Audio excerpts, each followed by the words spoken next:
The Remembering is a powerful and deeply introspective memoir by Peter Kennedy that explores the power of memory, identity, healing, and self-discovery.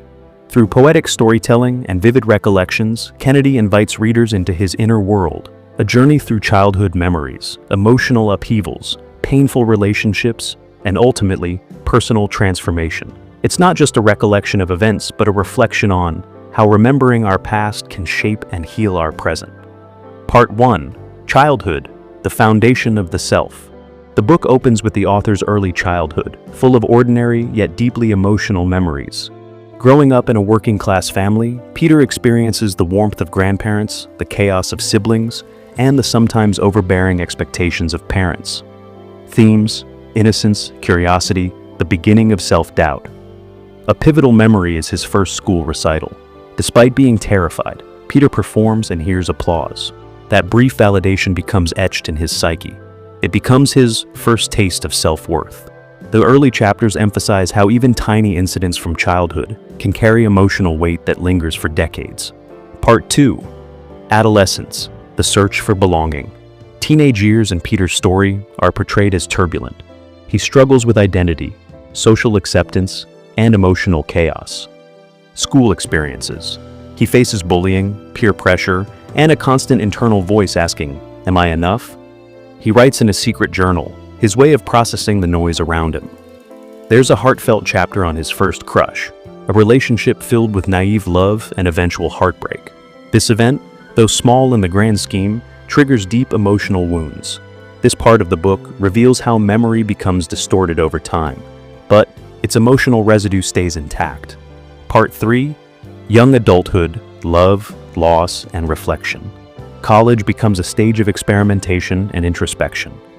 Peter falls in love deeply for the first time with someone who challenges his emotional boundaries. The relationship is intense and all-consuming, but also volatile. When it ends, it leaves Peter feeling abandoned, directionless, and numb. He turns to therapy and creative writing as coping mechanisms. One therapist tells him, "You're not afraid to feel, you're afraid to remember what you've already felt." That single line becomes a cornerstone of the book's philosophy. True healing requires remembering with honesty. Part 4. Writing as a path to recovery. Peter leaves behind a safe but dull corporate job to pursue writing. It's a turning point, a decision driven by inner restlessness and a desire for authenticity. He revisits old journals, photos, letters, and through this process, remembers not just events but the person he used to be. He finds joy in storytelling, and he even attends open mic poetry events where he shares raw emotional pieces. This chapter is full of inspiring reflections on how creativity helps in processing pain and finding clarity. He writes, "Writing is remembering who you were so you can become who you want to be." Part 5. Family, forgiveness, and emotional maturity. As an adult, Peter begins to re-examine his family relationships, especially with his father. A difficult but healing conversation unfolds where they talk about a long-buried family secret. For the first time, Peter sees his father not as a figure of authority, but as a human being with fears and regrets. This emotional maturity allows Peter to finally let go of resentment and rebuild connection. The book suggests that our present emotional state is often shaped by how we remember the past, and whether we're willing to face it truthfully. Part 6. The practice of remembering. The final section is more philosophical and practical.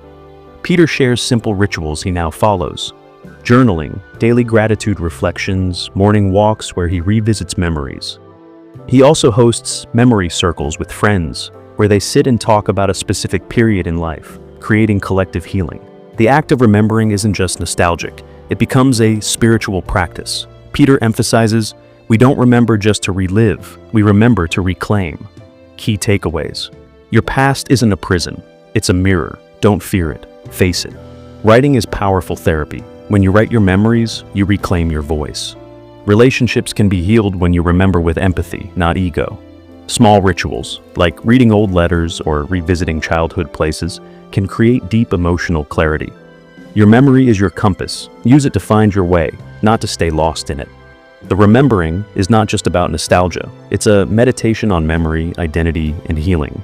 Peter Kennedy teaches us that, in a world obsessed with moving forward, sometimes the bravest thing we can do is to look back. Thank you.